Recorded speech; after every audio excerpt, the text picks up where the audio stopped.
It's your girl, VK Johannem, and my friend JS Garrett recently made a video about using magic to escape the friend zone. Using magic to alter consent and force people to either fuck you or date you, or both, of course. And he spoke against it. He inspired this video here. So I'm going to go over the topic myself. I'm going to provide some relevant anecdotes. The first anecdote is my fuck up. Years and years ago, the first time I fell in love as an adult, I was in love with an engaged woman who was cheating on her fiance with me.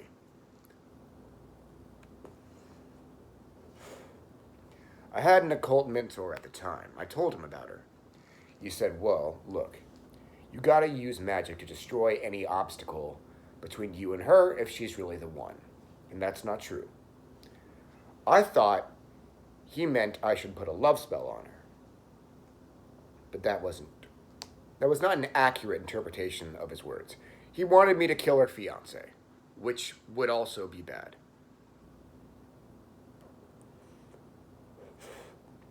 I came back to him and said, hey, I listened to your advice and I put a love spell on her. He was like, oh shit, abort. I'm like, oh, why? He's like, well, love spells tend to split the mind in half. Like she'll never leave you, but she'll hate you and she'll always be mad at you and she won't know why. Because the emotion caused is artificial and externally imposed. It will be constantly conflicting with what she really feels. I was like, all right, I gotta remove that spell real quick. Fuck me, purple.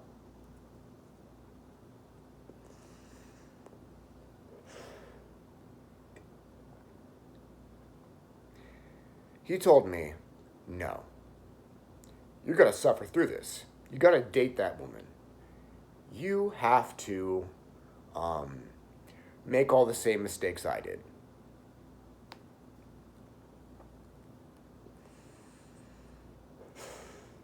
So now, needless to say, I was pretty distraught and stressed out. I would soon evoke Marbus for the first time in regards to an unrelated matter. Marbus, the Goetic demon. He said, hey, by the way, about that love spell you cast on Regret, I can remove it for you. I was like, all right, please do. The demon got angry and said, I will remove it, but you will lose her as a friend forever. And I did.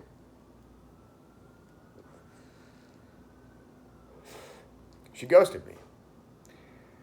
At one point, she later tried to reconnect, so I made plans to hang out with her. Her boyfriend, no. When I had plans to reconnect with her, I called her phone. Her fiance of the time, he answered. He said, hey, I'm Brandon. I'm her brother. Now, I knew that girl long enough. I'd met two of her siblings. Neither of them ever mentioned a Brandon. I got, kind of chills the second I heard his voice. I was like, okay, hey. His accent was different from any one of her family members that I ever met. And no Brandon had ever been mentioned to me. I'd gotten drunk with her and both were brothers. I don't understand how this guy never came up. So he said, Jay's been talking about you. That's her nickname, Jay. She's kind of talking about wanting a one-night stand. I was like, isn't she engaged? He said, oh no, they parted ways. I was like, they broke up? Because I didn't want them to break up at the time. I wanted her to be happy, even though it wouldn't have been with me. he backpedaled and said, "Oh, well, they're just in a bad place at the moment. They haven't really broken up." I'm like, "Oh, well, then I'm definitely not fucking her."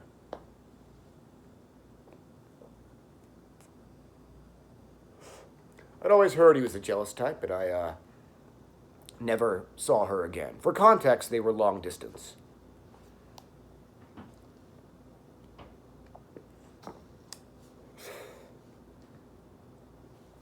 Now, I'm going to tell you about a time that I almost repeated this mistake.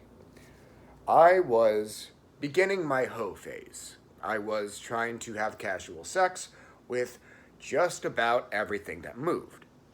I got one casual partner, I got another, and then I matched with a third person on Tinder. Absolutely beautiful woman. I showed my friend Luke a picture of this third woman. That guy had seen me with some really hot girls. Won't deny that. But when I showed him this third girl, he looked and said, "How did you get her?" That dude saw me with a porn star. This girl had him saying, "How the fuck?" um, so I'm like, all right, I'm kind of curious about fucking this girl. I really want to. So I did some tarot cards. Did some divination about whether or not I could get in her pants. The cards told me that I had no chance of fucking her unless I cast a spell on her to make her do it.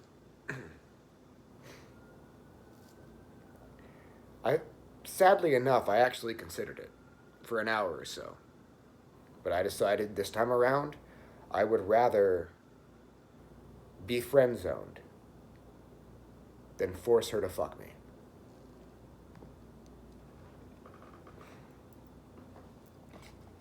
What I didn't know is that the Dralith, this type of spirit I work with, were fucking with my cards. They were fucking with my divination to see if I really stood for what I claimed I stood for. I decided against fucking her, forcing her to fuck me, I mean. I accepted the reality that I'd be put in the friend zone. I had passed the Dralith test by making that decision. And the next day, that same girl texted me and said she wanted to hook up with me. Taking no for an answer is good. Notice that. I have this really, really close friend who I had a talking stage with when I first met her. You see, we clicked really hard right off the bat. She was gorgeous, always fun to talk to, very trustworthy, very supportive. So yeah, I considered dating her. After 3 weeks of a talking stage, she decided that she didn't want to be with me. She informed me of that, and she started dating someone else.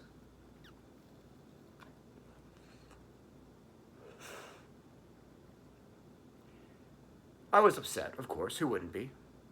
But I accepted her answer. And now I know her much better than I did. I had just met her. I'm glad I got rejected.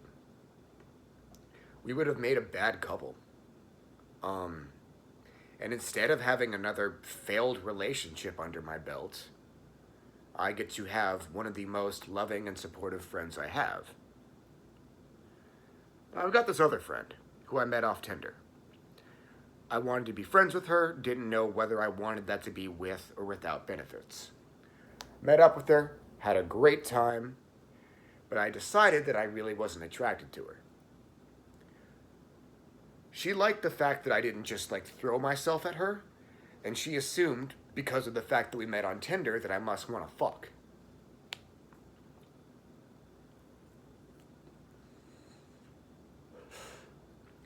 She asked if we could hook up. I said I just wanted to be friends.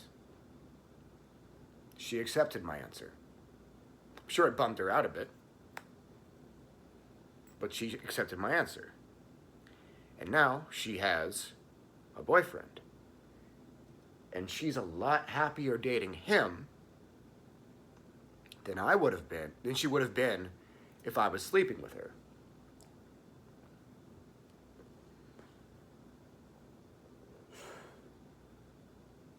See the value in taking no for an answer? Someone taught me once that there's a difference between obsession and love spells. Most spells that are sold or taught and referred to as love spells are actually obsession spells. Obsession spells are meant to override consent.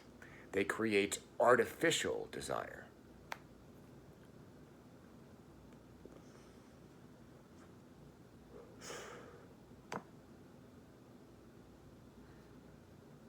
But love spells, true love spells, are done consensually to strengthen a pre-existent romantic connection.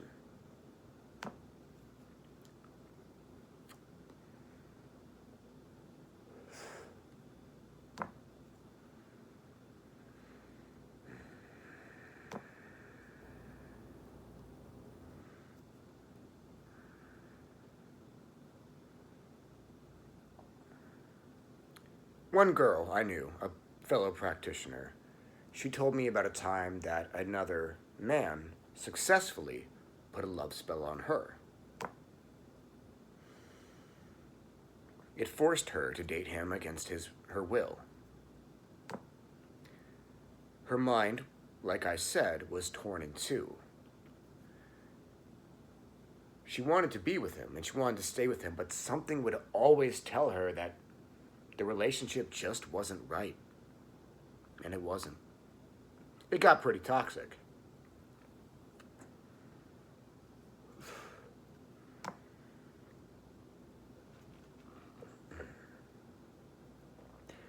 Haitian Bokor Leonard Elmira sells this type of spell, and he has publicly talked about the fact that these spells mentally torture their target until they agree to be with the person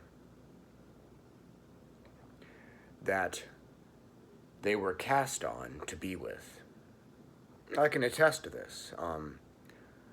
When I left my abusive ex years ago, she started putting spells on me. She always went out of her way to make me feel like she wasn't devoted. Like she would dump me really frequently or threaten to cheat on me just to make me feel like she could leave at any moment, keep me nervous, keep me desperate. But I finally blocked her and moved on. So she started casting love spells on me. Obsession spells, I should say. I resisted the urge to unblock her and contact her. But it was very emotionally painful. I would even have nightmares about crawling back to her. I had several. Then two unrelated practitioners told me that they sensed someone had cast obsession spells on me. They weren't just meant to make me like her little slave. They were meant to make me constantly relive the trauma of the abuse she had put me through. One of the two was even able to name the person. Much later, years later, this woman has obsessed over me for 5 years, and that's actually a matter of public record. Necro Nikki being the person. Another practitioner was able to confirm that she was casting these spells to this day. Back when I was with her, I got her a really weird gift. Some shit that virtually no one would want but her.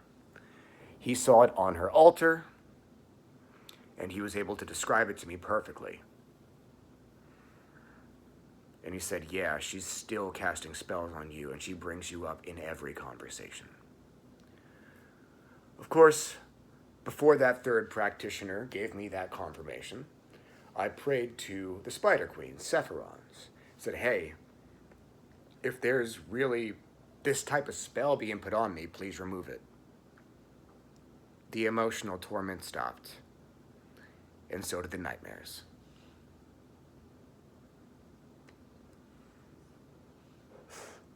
At one point, I was dating a practitioner who had another male practitioner who really wanted to be with her. He was hoping to steal her from me. So he cast a love spell on her. Obsession spell, I mean. She had weird feelings because she's not a monogamous person. She likes open relationships. But some reason she legit couldn't come without thinking about me.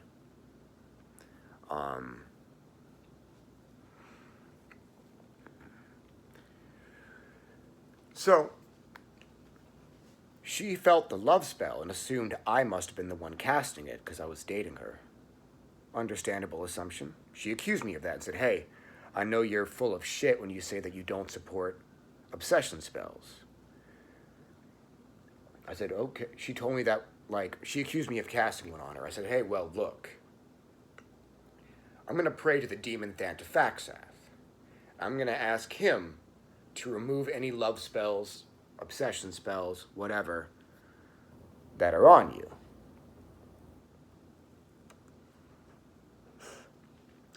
She said she could feel something being pulled out of her chest, and she no longer had to orgasm by thinking about me. She could do it by thinking about someone else, or by fucking someone else.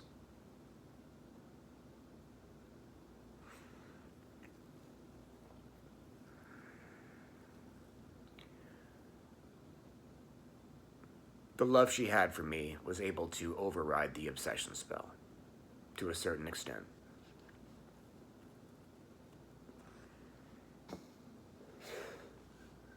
Well, to a full extent. It's complicated. To a certain extent is the best way to put it. But yeah, if you really think you're meant to be with someone, and you really want to use magic to change their mind, there is one thing you can do ethically. That is, call on a spirit to help the apple of your eye realize whether or not he or she or they would be happiest with you, and accept whatever decision they choose to make.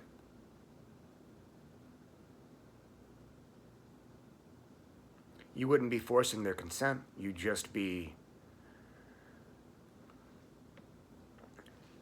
helping them make the best choice for both of you.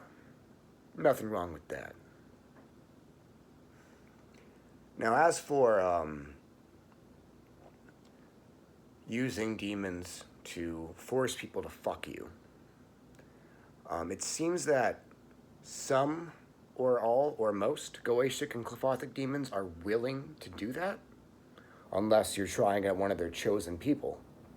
They're willing to do it, but they're going to use it to teach you a lesson. I have not done it, but I used to know someone who did. They would help him get laid without consent, but they would make the sex really, really bad, and he would always fall out with the person he fucked.